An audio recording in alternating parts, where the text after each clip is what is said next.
સ્વાગત છે। પહેલા પીરિયડની અંદર આપણે જે કાવ્ય જે છે એનો અભ્યાસ કરેલો અને એની સમજૂતી મેળવી।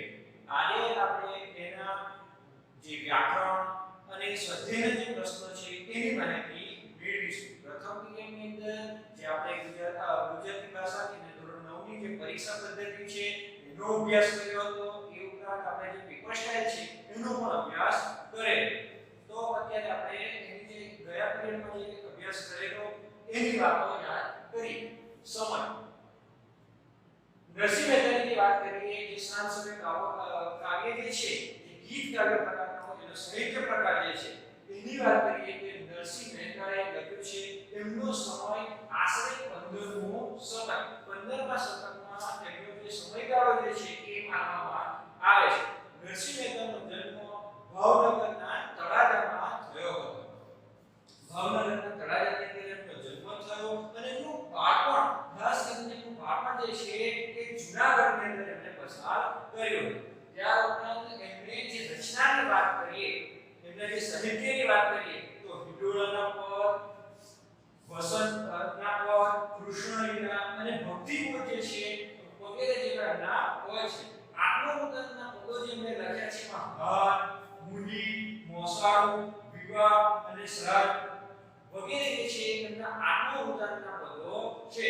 અને એના લીધે આ જે રચના જે છે એના લીધે એમને આદિ કવિનું બિરુદ પણ આપવામાં આવ્યું છે અને આદિ કવિ તરીકે ઓળખાય છે। આદિ કવિ તરીકે ઓળખાય છે। તદુપરાંત એમના જે પ્રભાત્યા જે આજે પણ લોકગંથે ગવાય છે જે જૂના છંદની અંદર લખાયેલા હતા। જાગને જાગવા કૃષ્ણ ગોવાળિયા, ત્યાર પછી જે આપણે વાત કરીએ તો હુંડી કે મારી હુંડી સ્વીકારો રાજ એ પણ જે છે એ હજુ આજે પણ એટલા લોકગંથે ગવાય છે અને એટલી જ એની ઉત્તમ છાપ છોડી જાય છે અને આજે પણ જે લોકગંથે ગવાય કે એટલા પ્રખ્યાત જે કહેવાય એવા છે। ત્યાર પછી જાગને જાગવા કૃષ્ણ ગોવાળિયા એની વાત આપણે કરીએ। ત્યાર પછી નવકમળ શાંતિ નારાયણ એ જે આ બધા જે કાવ્યોની વાત કરીએ તો વિશેષ ગુજરાતીમાં એની છાપ છે અને એમના દ્વારા જે લખાયા છે। ત્યાર પછી જે આપણે વાત કરીએ તો એમણે જે આ સાંજ સમય સાંભળ્યો કાવ્યની વાત કરી તેમાં જે કૃષ્ણ ભગવાનનું જે વર્ણન કર્યું છે અને એની માટે એમણે જે ભગવાનની જે છે સરખામણી ભગવાનની સરખામણી એમણે જે ઉપમા અલંકાર દ્વારા કરી છે અને એની અંદર પણ એમણે જે ઉપમા અલંકાર પ્રયોગ્યો છે એ ઉત્તમ પ્રકારનો કહી શકાય। ત્યાર પછી હવે આપણે આ જે લેખકનો જે પરિચય થયો ત્યાર પછી આપણે મુખ્ય કાવ્ય જે છે એની સામાન્ય વાત મેળવી કે સાંજના સમયનું આખું વર્ણન હતું। જે સાંજના સમય છે અને સાંજના સમયે કૃષ્ણ ભગવાન જે છે એ ગાયો ચરાવીને જે પાછા આવે છે ગોવાળોની સાથે ત્યારનું આખું ચિત્ર છે કે ગોવાળોની સાથે આવે તો ત્યારે એમની આગળ જે ગોધન ગાયો રૂપી જે ધન છે એ હોય છે અને પાછળ સાધન એટલે કે જે ગોવાળિયા છે અને એની વચ્ચે ભગવાન ચાલે છે અને જે ચાલે છે એને જોઈને મનમાં મોહ ઉપજાવે છે। અને ત્યાર પછી જે ભગવાનનું આખું વર્ણન એમણે બીજી પંક્તિની અંદર આપ્યું છે કે ભગવાને માથા ઉપર મોર મુકટ ધારણ કર્યો છે, એમણે શરીરે જે પીળા પીતાંબર ધારણ કર્યા છે, કાનમાં ઘૂંઘટ પહેર્યા છે અને એમણે જુવા ચંદનથી મેઘે છે। આવા ભગવાનનું આખું વર્ણન કર્યું છે। ત્યાર પછી આગળની જે ત્રીજી જે લાઈન છે ત્રીજી જે પંક્તિ છે એની વાત કરીએ તો એમાં ભગવાનની જે સરખામણી એમાં આપણે આગળ જોયું કે ઉપમા અલંકાર દ્વારા એમણે જે સરખામણી કરી છે એ આવે છે કે તારા મંડળમાં જેમ સસ્ય શોભે તેમ હિમે જડી નીલો કે તારા મંડળની અંદર સસ્ય એટલે કે જે ચંદ્ર શોભાયમાન છે એ જ રીતે અને બીજી વાત કરીએ તો હીરા આપણે સોનાની જે વીંટી હોય એની અંદર જે નીલો જે ડાયમંડ જે શોભાયમાન છે એવી રીતે ગોવાળોની અંદર ગીરધર એટલે કે જે ભગવાન છે એ શોભાયમાન છે। અને આ જે ભગવાન જે છે એ ભગવાન હરિહર કબીર એટલે કે બલરામના ભાઈ છે એવા ભગવાનનું એ વર્ણન કરવામાં આવે છે। અને વલ્લભજીનું એટલે કે ભગવાનનું જે આવું રૂપ છે એ એમના હૃદયમાં વસી ગયું છે અને ભગવાને એટલે કે શ્રી કૃષ્ણ ભગવાને એમને વાલ કરીને ભેટ્યા છે, આલિંગન આપ્યું છે અને ત્યાર પછી એમને તન મન મુખ પર વારી ગયા છે એ વાત આખી સમગ્ર કરી છે। અને ભગવાનનું જે આ રૂપ છે એ મહાસુખકારી રૂપ છે અને એ રૂપના જે દર્શન કરી લીધા તો ત્યાર પછી એમના વગર રહી શકાતું નથી અને આ જે રૂપ છે એ મહાસુખકારી કલ્યાણકારી છે એવું નરસિંહ મહેતા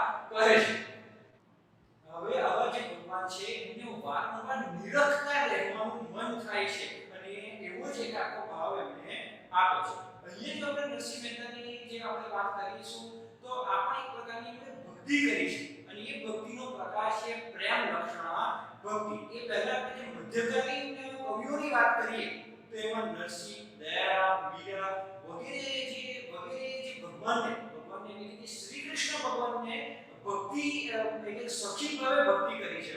અને અહીંયા જે પ્રસ્તુત જે છે નરસિંહ મહેતા એમણે પ્રેમ લક્ષણ ભક્તિ બતાવી છે. પ્રેમ લક્ષણ ભક્તિ એટલે શું? તો કે એ પણ એક ભક્તિનો પ્રકાર છે, એક માર્ગ છે. To do everything for God એટલે કે ભગવાન માટે બધું કરી શકવાની જે ક્ષમતા, જે જગતના જે ઈચ્છા રાખે છે એ પ્રેમ લક્ષણ ભક્તિ. અને અહીંયા જે નરસિંહ મહેતાએ જે છે એ પ્રેમ લક્ષણ ભક્તિ જ આપણને બતાવી છે. સમગ્ર એમના કાવ્યમાં, સમગ્ર એમની રચનામાં આપણે જોઈશું તો એ પ્રેમ લક્ષણ ભક્તિ જ આપણને જોવા મળે છે. એ ઉપરાંત આપણે જોઈએ તો કુંવરબાઈનું મવેરું વગેરે જે છે એમાં પણ એ જ છે કે એમને કોઈ પણ પ્રસંગ, કોઈ પણ વસ્તુ હોય એમને ભગવાનના ભરોસે જોયું છે, ભગવાનની ભક્તિમાં પોતાનું જીવન વ્યતીત કર્યું છે. અને આ રીતનો એક ભાવ હતો. તો હવે આપણે એની મુખ્ય વાત યાદ કર્યા ત્યારબાદ હવે આપણે એના સ્વાધ્યાય તરફ આગળ વધીએ.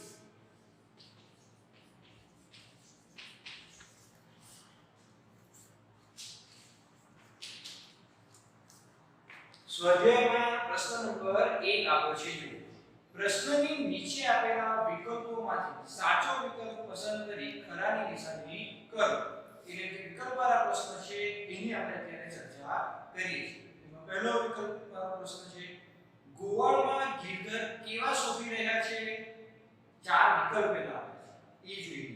એ હળદર જેવા, બી તારામંડળમાં ચંદ્ર જેવા, સી સોનામાં જડેલા હીરા જેવા અને ડી ઉપરના બી અને સી બંને જેવા. ગોવાળમાં ગીરધર કેવા શોભી રહ્યા છે? એમાંથી ત્રીજી લાઈન, ત્રીજી પંક્તિની અંદર નરસિંહ મહેતાએ આપણને જે સમજાવ્યું કે તારામંડળમાં ચંદ્ર જેવા શોભી રહ્યા છે અને સોનામાં જડેલા હીરા જેવા. એટલે બી અને સી બંને. એટલે કે આપણો વિકલ્પ સાચો જવાબ આવશે ડી વિકલ્પ, ઉપરના બી અને સી બંને જેવા. ત્યાર પછી બીજો પ્રશ્ન છે એની આપણે વાત કરીએ.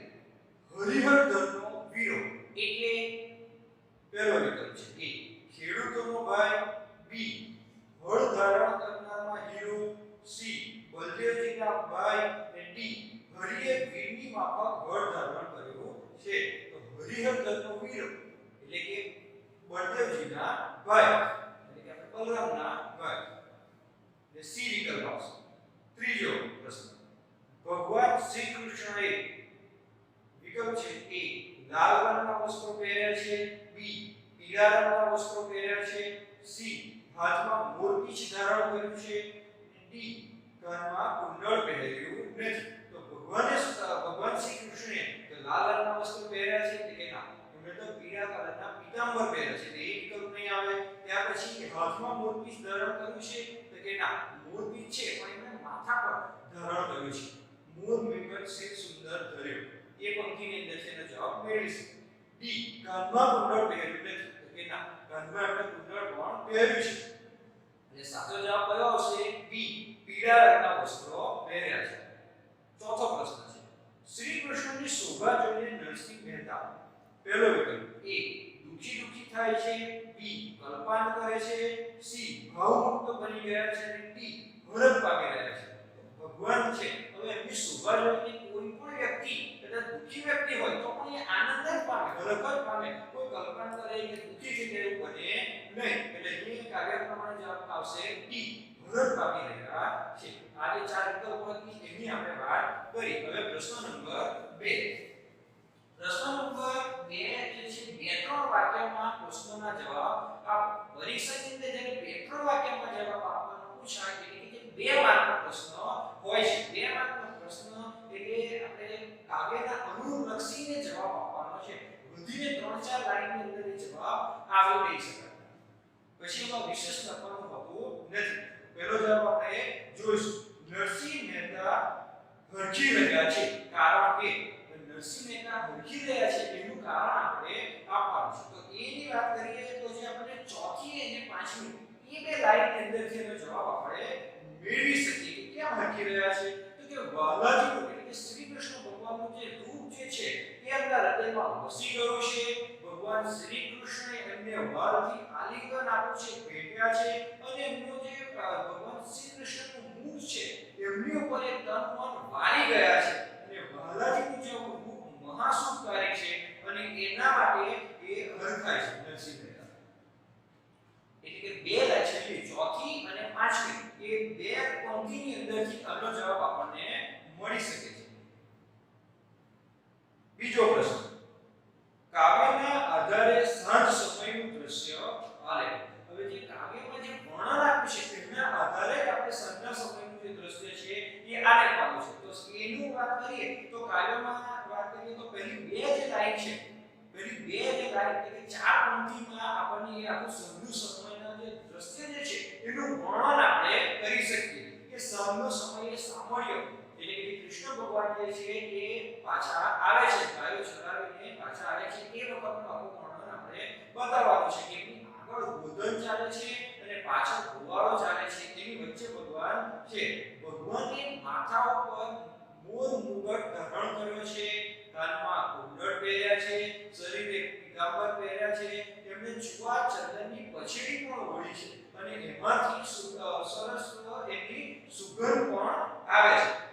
આ રીતનું આખું વર્ણન એમને આપણે બતાવવાનું છે. સાંજના સમયનું જે વર્ણન છે એની અંદર આપણે આપણો જવાબ આવરી લેવાનો છે. હવે મુખ્ય પ્રશ્ન નંબર 3. મુખ્ય પ્રશ્ન નંબર 3 એટલે કે જે સવિસ્તારના પ્રશ્નો છે એની આપણે વાત કરી કે 7-8 લીટીની અંદર એના જવાબ આપવાના છે. 7-8 લાઈનની અંદર જવાબ આપવાના એટલે કે 4 માર્કની અંદર પૂછાય છે. 4 માર્કમાં પૂછાય અને 7-8 માર્કમાં હોય એટલે આપણે એને 6, 7 કે 8 લીટીમાં સમાવવાનો પ્રયત્ન કરો. હવે આપણે એમાં પહેલો પ્રશ્ન છે એ જોઈએ, કૃષ્ણ રૂપ મહાસુખકારી છે એમ કવિ શા માટે કહે છે? તો એ કૃષ્ણનું જે રૂપ જે છે એ મહાસુખકારી છે એવું શા માટે કહે છે? એનો જે જવાબ આપણે કાવ્યપંક્તિના આધારે લખીએ તો પહેલી 4 લાઈન જે છે એટલે કે 8 9 પંક્તિમાંથી આપણને જવાબ મળી શકે. કેમ મહાસુખકારી છે કે કઈ રીતે? તો કે એમાં આખું વર્ણન આપણે બતાવવું પડે કે સાંજના સમયે કૃષ્ણ ભગવાન જે છે ગાયો ચરાવીને પાછા આવે છે, એમની આગળ ગાયો ચાલે છે, વચ્ચે કૃષ્ણ ભગવાન છે અને પાછળ ગોવાળો ચાલી રહ્યા છે અને એની અંદર જે ભગવાન જે છે એમણે મોર મુગટ ધારણ કર્યો છે, કાનમાં કુંડળ પહેર્યા છે, શરીરે પીળા કલરના પીતાંબર ધારણ કર્યા છે અને એમણે જે ચુવા ચંદનની મહેક આવે એવી પછેડી પણ ધારણ કરી છે. અને આવા જે ભગવાન જે છે એ તારામંડળમાં સસ્ય જેવા એટલે કે ચંદ્ર જેવા શોભાયમાન છે, સોનાના આભૂષણમાં જેમ હીરો શોભાયમાન છે એવા ભગવાન શોભાયમાન લાગે છે.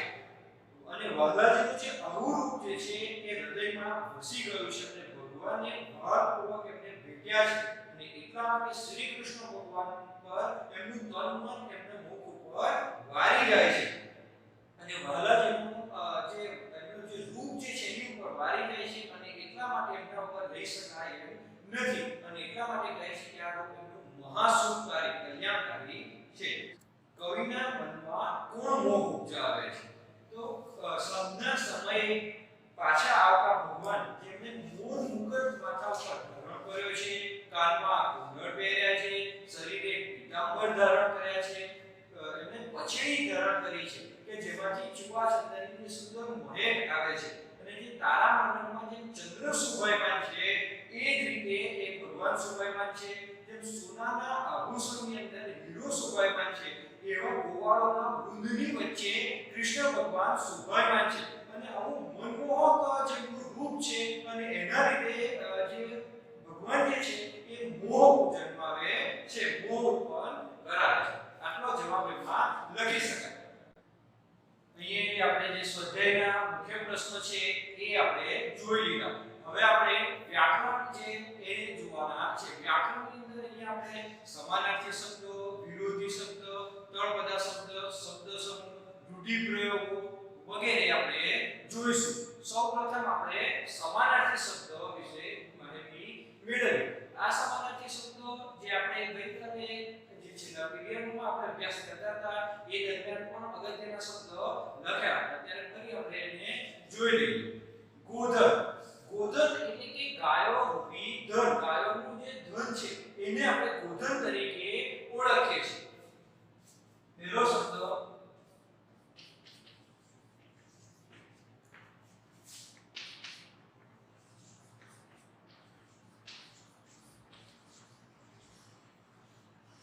ગાયોનું ધન કે ગાયો રૂપી ધન એના અર્થમાં બદલ લઈ શકાય. બીજો શબ્દ છે કુંડળ, જે કૃષ્ણ ભગવાને કુંડળ પહેર્યા છે, કાનમાં પહેરવાનું ઘરેણું.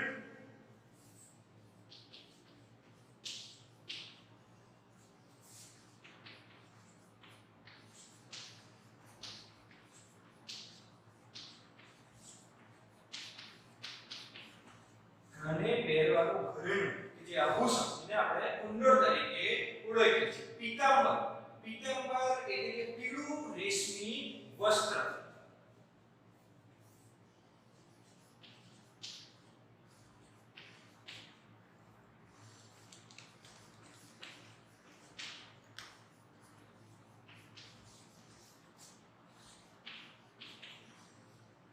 પીતાંબર પીળું રેશમી વસ્ત્ર. એવું કહેવાય કે કૃષ્ણ ભગવાન જે છે એમને પીતાંબર પ્રિય, કે એમને જ્યારે હોય ત્યારે પીળા કલરના વસ્ત્રો જે પહેરતા. ત્યાર પછીનો શબ્દ છે પછેડી. પછેડી એટલે કે ચાદર. પણ એ ચાદર એટલે જે આપણે ચાદર રાખીએ છીએ એ રીતની નહીં, પણ દુપટ્ટો, એવા અર્થમાં જે છે દુપટ્ટા જેટલી જે સારી એ અર્થમાં કહેવા માંગે છે પછેડી.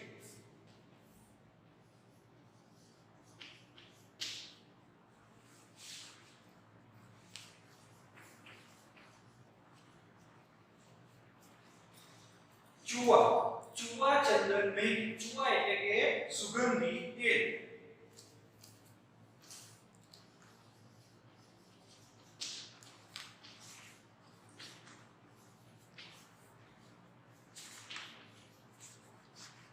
ત્યાર પછીનો શબ્દ છે ચંદન. ચંદન આપણને ખબર છે કે એક જાતનું સુગંધી લાકડું, કે ચંદનનું જે વૃક્ષ હોય ત્યાં સાપ જે હોય એ પણ ત્યાં વીંટળાયેલા રહે છે, એ ચંદન.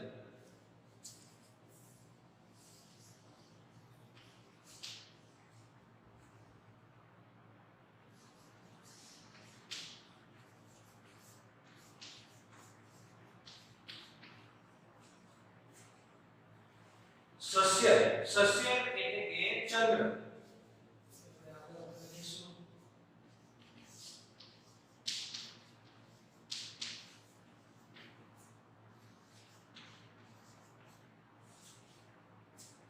હેમ, બીજો આગળનો શબ્દ છે હેમ. હેમ એટલે સોનું. સોનું એનો આ જે શબ્દ છે હેમ એટલે કે સોનું, એ અગત્યનો કહી શકાય પરીક્ષા માટે, કે એનો બીજા બે ત્રણ અર્થમાં થાય છે, જેમ કે સુવર્ણ, કનક. એટલા માટે એ જે વધારે અર્થ છે એ પરીક્ષામાં પૂછાઈ શકે છે.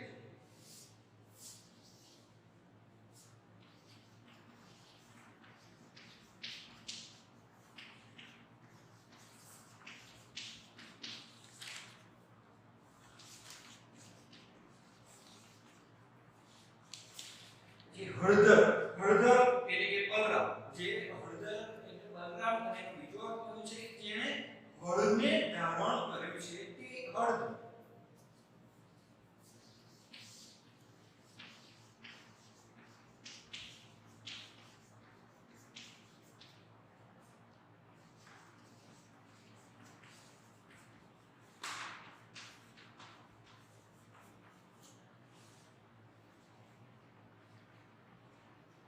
નિરખવું, નિરખવું એટલે કે ધ્યાનથી જોવું, નિરખી, નિરખી, હરખી.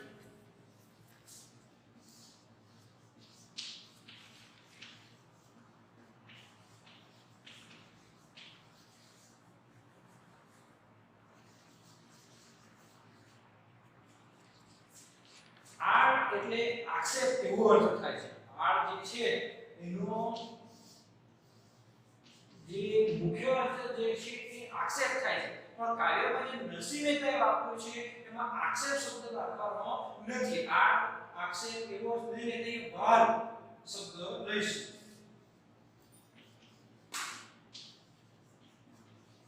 વાલ, ઓળખ એ અર્થમાં એને લેવાનું છે. મહેક, મહેક એટલે કે સુગંધ, સુવાસ. એ પણ અગત્યનો શબ્દ છે.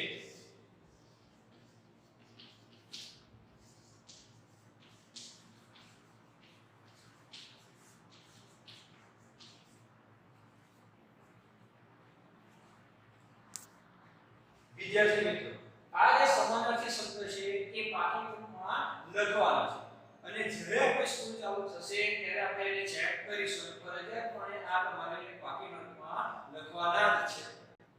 અહીં આપણે સમાનાર્થી શબ્દ જોઈ લીધા. હવે આપણે વિરુદ્ધાર્થી શબ્દ વિશે જોઈએ. વિરુદ્ધાર્થી શબ્દની વાત કરીએ તો પહેલો શબ્દ છે મોહ. મોહનો વિરુદ્ધાર્થી શબ્દ છે નિર્મોહ.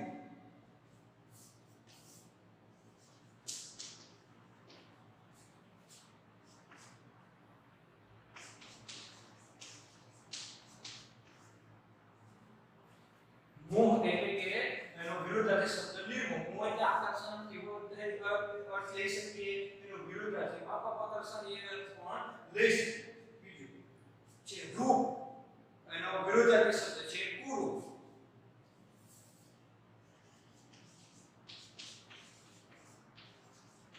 જે આપણે રૂપ એટલે કે દેખાવ જે છે એ અર્થમાં લીધું છે કે રૂપ એટલે દેખાવ અને જે નહીં સારા દેખાય જે કદરૂપા દેખાતા હોય એ કુરૂપ. ત્રીજો શબ્દ છે શુભ અને એનો વિરુદ્ધાર્થી શબ્દ છે અશુભ.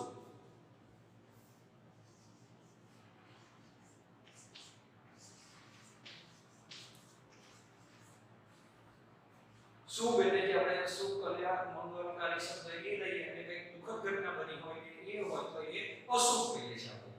અને છેલ્લો શબ્દ છે વહલ અને એનો વિરુદ્ધાર્થી છે દૌલત.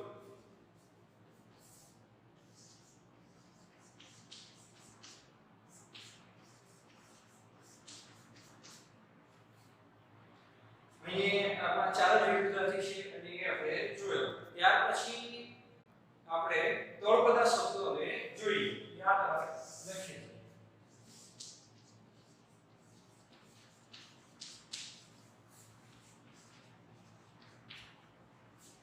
તળપદા શબ્દોમાં પ્રથમ શબ્દ છે વીણ.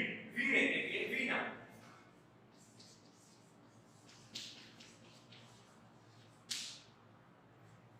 બીજો છે સમય. સમય એટલે કે સમય. સાંજ સમય સાંભળ્યું. સમય એટલે સમય.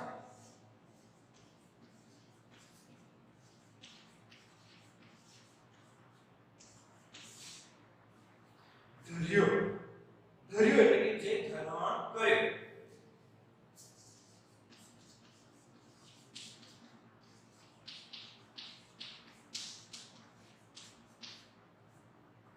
હેમે જડી ગીરો. જડી. જડી એટલે કે જડેલું જે મૂકેલું જેમ સુનાની વીટી હોય અને એની અંદર આપણે જે હીરો મૂક્યો છે એને જડેલો કહેવાય.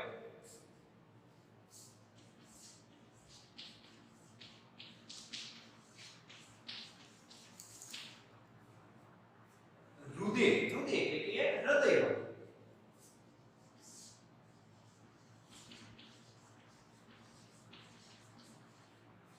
અને છેલ્લો શબ્દ છે ધસ્યુ. ધસ્યુ એટલે ધસ્યુ.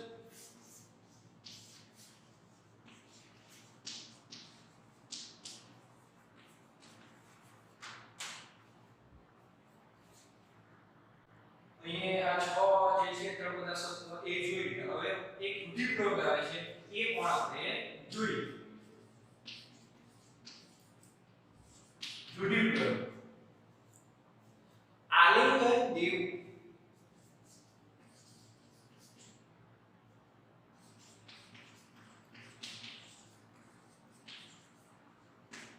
આલિંગન દેવું એટલે કે આલિંગન આપવું. આલિંગન એટલે ભેટવું. એ અર્થ એનો થાય છે. અહીં આલિંગન દેવું એટલે ભેટવું એવો અર્થ થાય છે. પરીક્ષાની અંદર પ્રથમ જે પરીક્ષાની આપણે વાત કરેલી એમાં રૂઢિપ્રયોગ જે પૂછાય છે તો એની અંદર ચાર વિકલ્પ પણ આપણને આપવામાં આવે છે. ચાર વિકલ્પમાંથી આપણે આ જેનો સાચો જવાબ હોય છે એ શોધવાનો હોય છે. રૂઢિપ્રયોગનો અર્થ આપણે જોયો. હવે આપણે શબ્દ સમૂહ માટે એક શબ્દ જોઈશું. ખભે નાખવાનું વસ્ત્ર. જે આપણે જોઈએ છે કે આપણે ખભે નાખવાનું જે વસ્ત્ર હોય છે એને તો અહીં કાવ્યના પ્રમાણમાં એનો અર્થ આપણે કહેવાનો છે.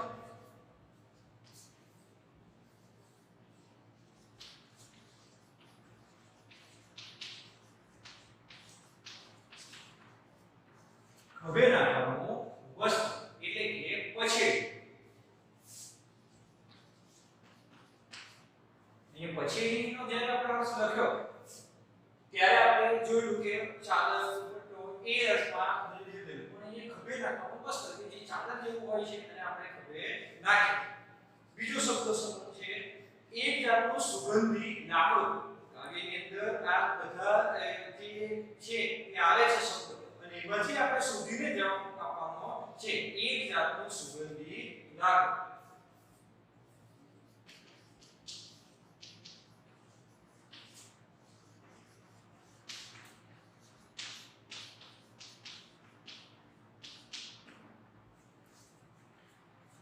એટલે કે ચંદન. ચંદનનું જે ઝાડ હોય છે અને એની વાત આપણે આગળ કરી કે એમાં સાપ નીકળ્યા હોય અને એકદમ શીતળતાદાયક છે અને એમાંથી સુગંધ પણ આવે છે. ત્રીજું છે કાનમાં પહેરવાનું એક ઘરેણું, એક આભૂષણ કે જે કાનમાં આપણે પહેરીએ છીએ. બરાબર.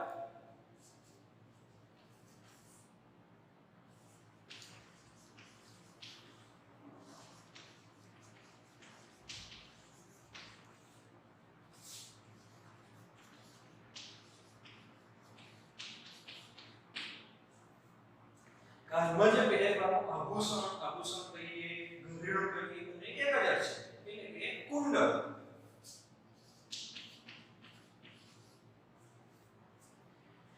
અને ત્યાર પછીનો શબ્દ જે છે જે આપણે સમાનાર્થી શબ્દમાં પણ જોઈ ગયા છે કે સમાનાર્થી શબ્દમાં પણ પૂછી શકાય અને શબ્દ સમૂહ માટે પણ એ પૂછી શકાય. જેમ કે ગાયો રૂપી ધન.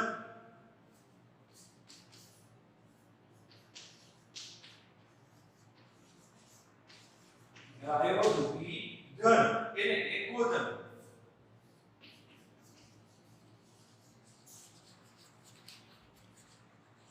ત્યાર પછીનો જે શબ્દ જે છે એ શબ્દમાં પણ એ જ રીતનું છે કે સમાનાર્થી શબ્દ છે એટલે આપણે જોઈ ગયા છે. પીળું રેશમી વસ્ત્ર.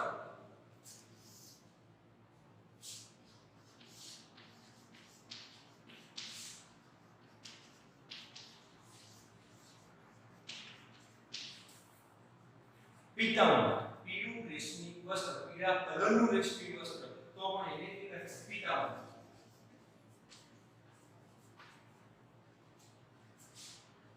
ત્યાર પછી છે તુલસીનું વન. તુલસીનું વન એટલે કે વૃંદાવન.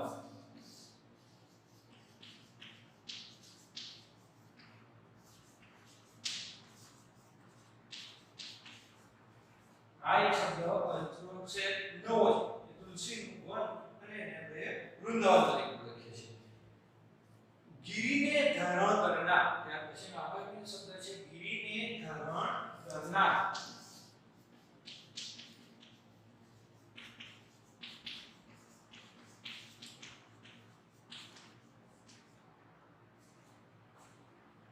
ગિરી એટલે કે પર્વત. પર્વતને જેને ઉચક્યો છે, ધારણ કર્યો છે એવા જે છે એ ગિરિધર એટલે કે ગિરિને ધારણ કરનાર. એનો જવાબ આવે શબ્દ સમૂહ ગિરિધર.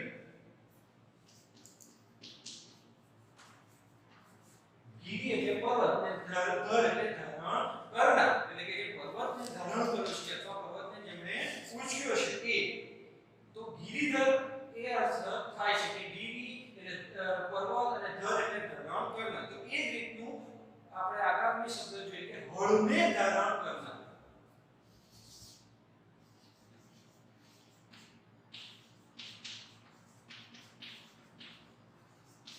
જેમ ગિરીને ધારણ કરનાર ગિરિધર તો હળને ધારણ કરનાર હળધર.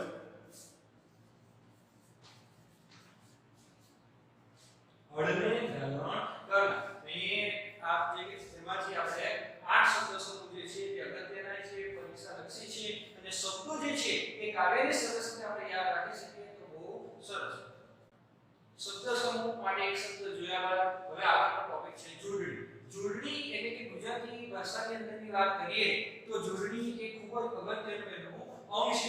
આપણે 10માનું રિઝલ્ટ 12માનું રિઝલ્ટ જોતા હશું તો ગુજરાતી એવો વિષય છે એકદમ સરળ વિષય કે જે વાર્તા ટાઈપ આવે કોઈ ગીત આવે કે જેને સરળતાથી યાદ રાખી શકાય, લાંબુ લખાણ પણ લખી શકાય. પણ આપણે જોઈએ છીએ કે ફૂલ માર્ક ક્યારે આવતા નથી કે 100 માંથી 100 ને આવે 98 99 એવા માર્ક આપણને આવતા નથી. તો સરળ છે તેમ છતાં કેમ નથી આવતા? તો કે એનું મુખ્ય જે કારણ છે એ છે જોડણી. કે એમાં જોડણીની ભૂલ વારંવાર જોવાય છે ને લગભગ ઘણી બધી રીતની આપણે વાત કરીએ તો રસ્વ એ દીર્ઘ એ એવું પણ કેટલાય વિદ્યાર્થીને ખ્યાલ આવતો નથી, પણ એ બાબત આપણે ધ્યાનમાં રાખવાની છે. જે અગત્યના શબ્દો છે એમાં તો આપણે એમાં માર્ક મેળવી શકીએ. અને જો જોડણીની શક્યથી ઓછી ભૂલ, બધી ભૂલ ને એવું તો કહેતા નથી, આપણે કહીએ છીએ કે શક્યથી ઓછી ભૂલ રાખશો તો આગળ જતા આપણા માર્ક વધારે સારા આવી શકે એમ છે. અહીંયા જોડણી સુધારો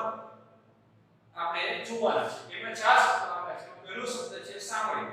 સામાન્ય શબ્દ જે આપ્યો છે એ સાચો છે કે ખોટો? પહેલા આપણે એ વિચારવું, પણ એ શબ્દ ખોટો શબ્દ છે. કે સામાન્ય તો એમાં રસ્વ દીર્ઘની ભૂલ છે કે હા. એ સિવાય પણ બીજી ભૂલ છે, જેમ કે સ સાથે જ લખી સામાન્ય. એમાં અહીંયા જે છે સસલાવાળો સ છે, સ્વરણાયવાળો આવે. અળ જે છે, અળ એને આપણે રસ્વઈ આવે. અહીંયા જે છે એ દીર્ઘઈ છે, પણ એ આપણે દીર્ઘઈ લખવાનો નથી. બીજો શબ્દ છે વૃંદાવન. વૃંદાવન છે એ ખોટો છે. અહીંયા વૃંદાવન લખે છે, આપણે એનું ઉચ્ચારણ એ લખાય છે વૃંદાવન. વૃંદાવન શબ્દ આ રીતે લખી શકાય. હવે આપણે આગળનો શબ્દ જોઈએ, પીતાંબર. પીતાંબર જે રીતે બોલાય છે એ રીતે એ લખાય પીતાંબર. પીતાંબર શબ્દ જે છે એને બીજી રીતે પણ આપણે લખી શકીએ છીએ. પીતાંબર. અહીં જે અનુસ્વાર જે છે એ આવે છે. અહીં અનુસ્વાર આપણે નહીં લખવું હોય તો પછી નો લખવો પડે. ત્યાર પછીનો શબ્દ છે સસ્ય. સસ્ય શબ્દને આ રીતે આપણે સાચી રીતે લખી શકીએ. સસ્ય એટલે ચંદ્ર. અહીં આપણે જોડણી જોયું. અહીં આપણે જોઈશું તો સમાનાર્થી, વિરોધાર્થી, તળપદા શબ્દ, રૂઢિપ્રયોગ, શબ્દ સમૂહ, જોડણી, જે મુખ્ય બાબતો છે એ આપણે જોઈ લીધી. ત્યારબાદ આપણે જે વ્યાકરણની બીજી એક બાબત છે જે આગળ જતા આપણને કામ લાગે એવી છે, એનો અભ્યાસ આપણે કરી. અહીંયા આપણે કાવ્ય જો આપણે ધ્યાનથી અભ્યાસ કર્યો હશે તો આપણને ખબર હોય, કદાચ તમે કાવ્ય પઠન કર્યું હશે તો પણ તમને ખ્યાલ હશે કે કાવ્યના જે અંતે જે છેલ્લો જે ભાગ હોય છે તેમાં સરખા ઉચ્ચારણવાળા શબ્દો આવે છે. તો આ જે સરખા ઉચ્ચારણવાળા શબ્દો અથવા તો જો તો એક સરખા ઉચ્ચારણવાળા શબ્દો જે છે એને શું કહેવાય એ ખબર છે? એ ધોરણ આપણે 7મા માં અને 8મા માં જે વ્યાકરણનો એક ટોપિક આવતો હતો એની અંદર આપણે શીખી જ ગયા છે. અને જે ત્રીજા ચોથામાંથી સ્ટાર્ટ એને ક્લાસ કહેવાય છે. ક્લાસની વ્યાખ્યા લખું છું.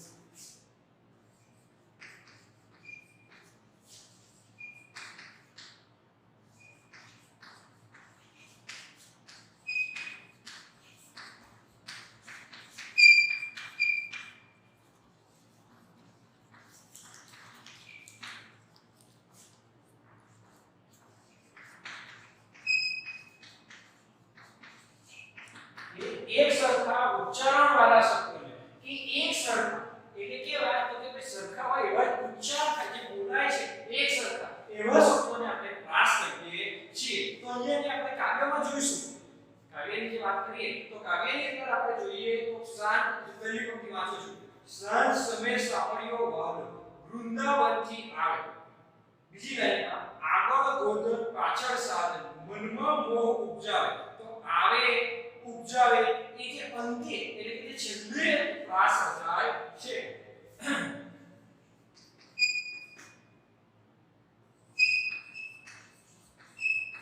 આવે ઉપજાવે જે સરખા ઉચ્ચારણવાળા છે, જેમ કે આવે ઉપજાવે તો આ સરખા ઉચ્ચારણ છે એટલે પ્રાસ રચાયો છે અને અંત્ય પ્રાસ રચાયો છે. એટલે કે અહીંયા અંત્યનો પ્રાસ અલંકાર બને છે કે જે અંત્ય પ્રાસ રચાય એ અંત્યનો પ્રાસ અલંકાર. એ તો આપણે અલંકાર જેને અભ્યાસ કરીશું ત્યારે આપણે અભ્યાસમાં વિશેષ ઊંડાણપૂર્વક અભ્યાસ કરીશું. અત્યારે પ્રાસ જે છે એની પ્રાથમિક સમજ આપણે મેળવવાની છે. એક સરખા ઉચ્ચારણવાળા શબ્દોને આપણે પ્રાસ કહીએ છીએ, જેમ કે આવે ઉપજાવે. ચાલો હવે આગળ જે બીજા છે એ જો મળે છે હા લેકે મેકે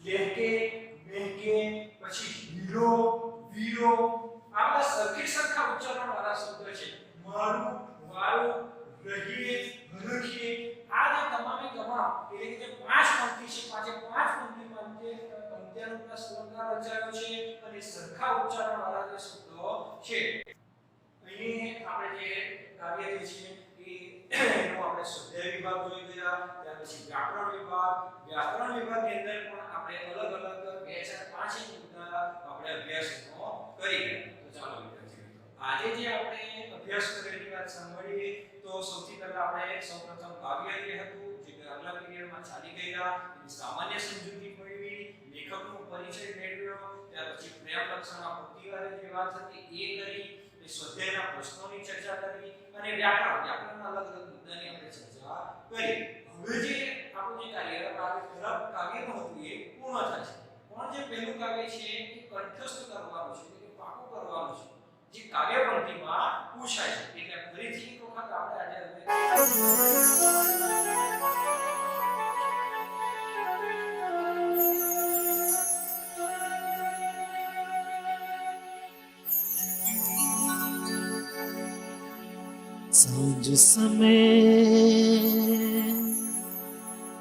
સાંજ સમય શામળિયો વહલો વૃંદાવન થી આવે સાંજ સમય શામળિયો વહલો વૃંદાવન થી આવે આગળ ગોધન પાછળ સાજન મનમાં મોહ ઉપજાવે આગળ ગોધન પાછળ સાજન મનમાં મોહ ઉપજાવે સાંજ સમય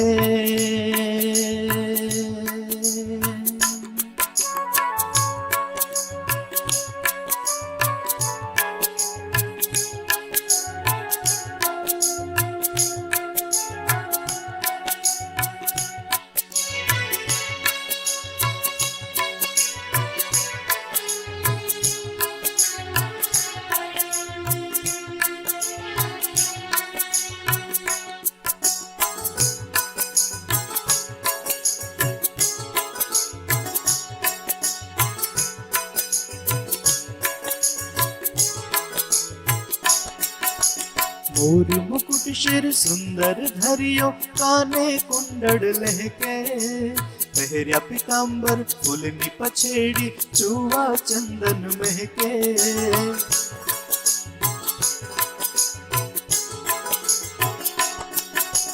मोर मुकुट शिर सुंदर धरियो काने कुंडल लहके पहरिया पितांबर फुलनी पछेड़ी चुवा चंदन महके चुवा चंदन महके सांझ समय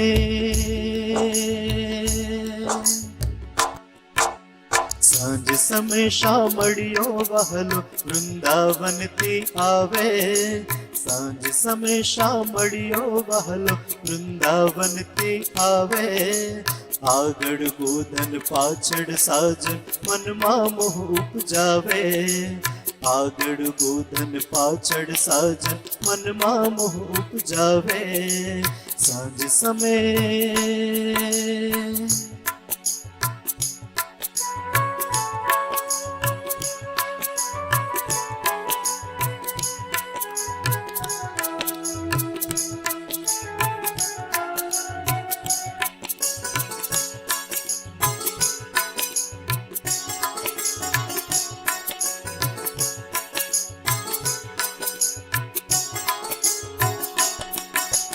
तारा मंडल जम शशियर शोभे हेम जड़ियल हीरो हेम कुवाड़ो मा गिरिधर शोभे हरिहर धर नो वीरो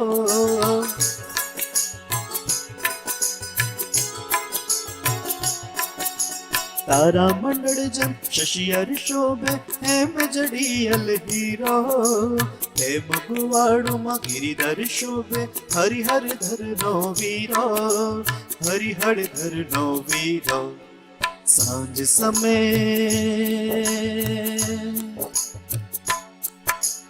સાંજ સમય શામળિયો વહલો વૃંદાવનથી આવે સાંજ સમય શામળિયો વહલો વૃંદાવનથી આવે આગળ ગોધન પાછળ સાજન મનમાં મોહ ઉપજાવે આગળ ગોધન પાછળ સાજન મનમાં મોહ ઉપજાવે સાંજ સમય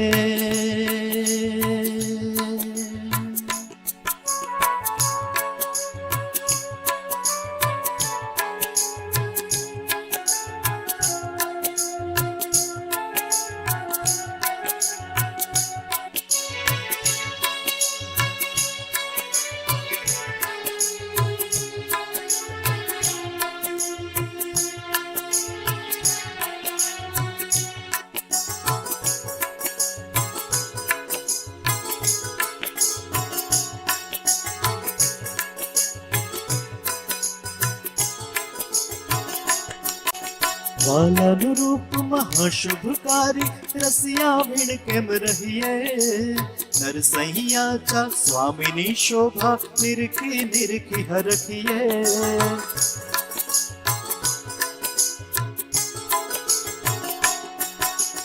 વાલાનું રૂપ મહાશુભકારી રસિયા વીણ કેમ રહીએ નરસૈયા સ્વામીની શોભા નિરખી નિરખી હરખીએ નિરખી નિરખી હરખીએ સાંજ સમય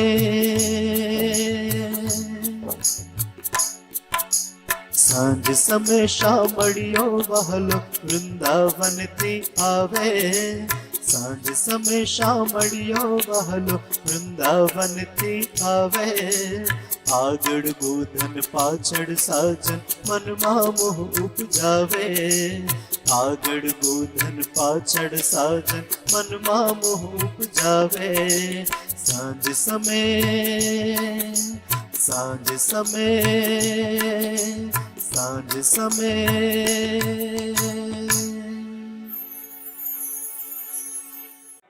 આજે આ કાવ્ય ફરી પાછું સાંભળ્યું. એની કાવ્યની શરૂઆત જે પ્રથમ પીરિયડની વાત કરીએ ત્યારે કાવ્ય અલગ રાગમાં સાંભળેલું, આજે પણ આપણે અલગ રીતે સાંભળ્યું છે.